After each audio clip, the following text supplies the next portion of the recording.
Basiquement. Petit Megalovania dans les oreilles. Ah oui d'accord, est-ce que vous arrivez à nous entendre par-delà le son du jeu? C'est important, il faut nous le dire. Est-ce que le mix est bon? Le mix est bon s'il vous plaît. Dites-le. En tout cas, on est parti mon cher Dogvanu du coup pour ce premier match de Winner Round 1, Tostika contre Julito sur Small Battlefield. Pas beaucoup d'avantages au niveau du terrain là-dessus. Et là on va avoir déjà un petit problème, enfin du moins la classique problème qui se pose quand on joue Fell Inferno face à quelqu'un qui a des projectiles. Là on ne peut pas approcher. Non, effectivement c'est très compliqué pour un personnage comme Fell Inferno. La seule chose qu'il va pouvoir faire au final au niveau des projectiles, c'est utiliser son down B pour pouvoir les encaisser et stacker sa charge. C'est pour ça que son adversaire va devoir éviter d'envoyer des projectiles un peu au pif qui sont prévisibles et contrables du côté de Fell Inferno, parce que je peux te dire que la prochaine fois qu'il y aura un side B qui portera, il va faire extrêmement mal. Oh là, petite forward throw, peut-être que ce n'est pas la volonté, je sais pas trop. Julito là ce qu'il souhaitait avoir, la back throw ça va être évident, le petit backbreaker qui se juste derrière. Petite note aussi sur la revenge de Fell Inferno dans son down B qui permet le stack. Il faut savoir que c'est un coup qui est mine de rien assez complexe à placer, parce que certes on va stack une jauge, mais si on peut pas l'exploiter, on la perd soit en prenant trop de dégâts, on peut la perdre en se faisant grab, ou alors on peut la perdre tout simplement juste après avoir catch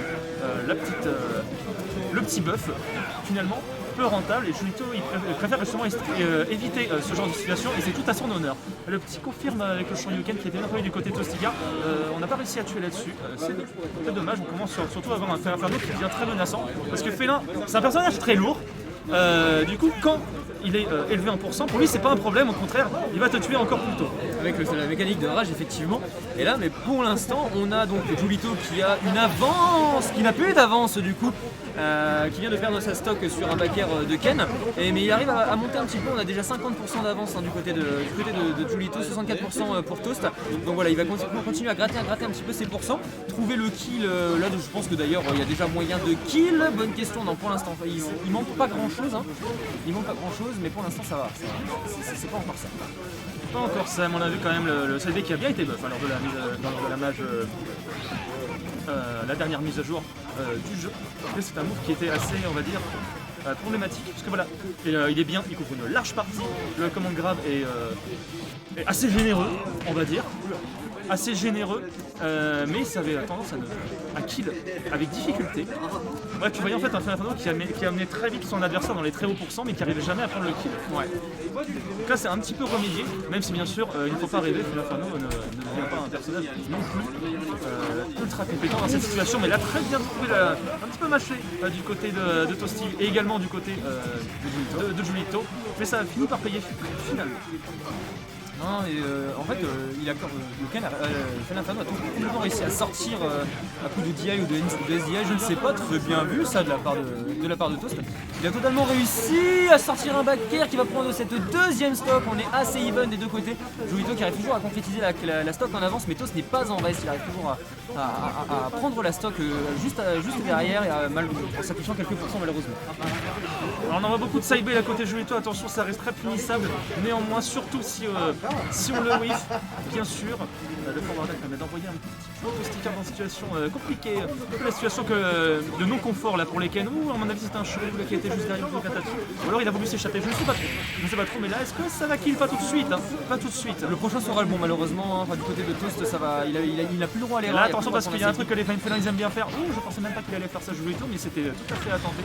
Je pensais plutôt qu'il allait essayer de read avec le side B, essayer de catch la get-up normale ou la get-up attack. C'est beaucoup trop tôt, c'est exécuté beaucoup trop tôt de l'autre côté. On a un gros genou qui vient se coller dans le torse, dans le thorax du Ken, et c'est Julito qui prend cette première game de cher Dogvanu. Il a complètement vu l'erreur mon cher Barbadus. En effet, Julito a juste attendu, il a vu que Toast a paniqué, il a fait le mauvais choix, il a réco beaucoup trop tôt, ce qui a fait qu'il était en free fall à la merci du genou de Fell Inferno, et ce dernier ne l'a pas loupé, puisque c'est une première game effectivement qui part pour Julito. Et on est en BO3. On est en BO3, on le rappelle, on n'a pas précisé, le BO5 va arriver plus tard, sans doute en top 8, bien sûr. À savoir que aussi, il va y avoir une particularité, parce que je sais pas si vous avez remarqué, oh la vache cette phrase nulle. Donc, il y a un nouveau perso qui a été annoncé récemment. en la personne de Steve. On aime ou pas, de toute façon, c'était évident qu'il allait finir par arriver. Quand tu es le personnage principal du jeu vidéo le plus vendu de l'histoire de l'humanité, je pense qu'il a sa place dans Super Smash Bros. Ultimate. Ah bah oui, c'est sûr. Donc, à partir de là, aujourd'hui était censé prévu à 16h30, je crois, un Steve Direct, expliqué en direct par Mister Sakurai. notre compère Sakurai, bien entendu. Qu'on se dit au passage, si on regarde le stream, bien sûr que non. Bien sûr que non. Mais nous ne le rediffuserons pas. Pour la simple et bonne raison que je crois qu'il dure 45 minutes. Ouais, ça va être long. Donc perdre 45 minutes sur un tournoi, navré, on ne peut pas se permettre ça, surtout qu'on a des impératifs.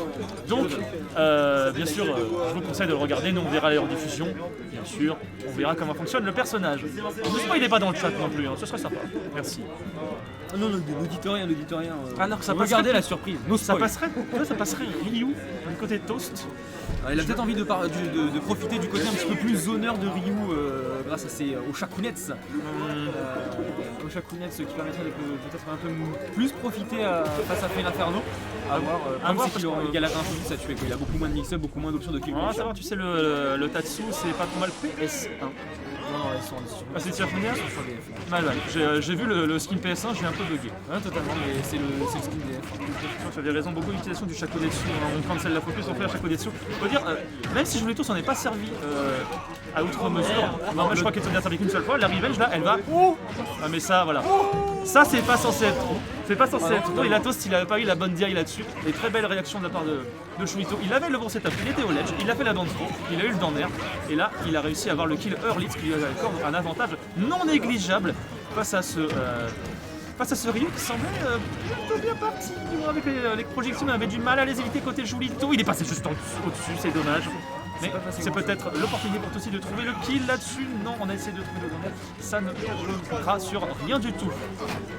Ce coup-ci, le side lui va toucher, 79%, ça ne tuera pas. La prochaine sera la bonne, je pense. Si il se retrouve encore une fois en bord de ledge, on va revenir le remettre en disadvantage avec un petit coup de genou. Toast qui a du mal à snap instant le ledge, qui est son Shoryu un peu trop tôt, ce qui fait qu'il est vulnérable pendant une petite Oh là, ça va être l'éjection. Quoi?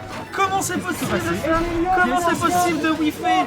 Comment c'est possible de Wi-Fi? Il y a eu un instant de petit, il y a eu quelque chose, je sais pas. Mais en tout cas, j'ai pas compris. Ouais, non, le Shoryu de Wi-Fi derrière, le confirme n'a pas marché. C'est très dommage, hein. Il avait réussi à avoir la focus, c'était le kill gratuit. Là, la DI est hésitante. Hein. Pivot grab loupé, plus SDI, plus que hasardeux. C'est dommage du côté de Julito qui va perdre cette première stock. Voilà, on va essayer, comme tu disais, hein, beaucoup de Shakodetsu. Il faut dire aussi, sur l'arrivée, voilà, j'aime beaucoup, tu vois, cette situation où là, t'as le félin qui regarde le Ken slash Ryu et qui dit mais t'inquiète pas, moi aussi je peux tourbiloler, il n'y a pas de souci. Bon, je garderai mon explication un peu plus tard parce que pour l'instant on est peut-être dans la dernière phase de Toasty dans ce winner bracket. Ça se passe des choses que je ne comprends pas dans ce match, hein. C'est assez terrible. En fait, j'ai l'impression que comme Julito fait un jump side B, en se baissant, Toast doit passer du coup juste en dessous du grab, tout simplement. Et voilà, ça c'est la classique félin. Ça c'est la classique félin. Ton adversaire est en difficulté au ledge, il est un peu corner comme ça, et tu vas bait une get-up attack ou une get-up normale. Si le mec en face a vu que sa get-up attack marchait pas, il va un get-up normal ou il va sauter. Dans les deux cas, tu peux juste te permettre de faire un side B. S'il saute, il peut avoir le temps de te punir.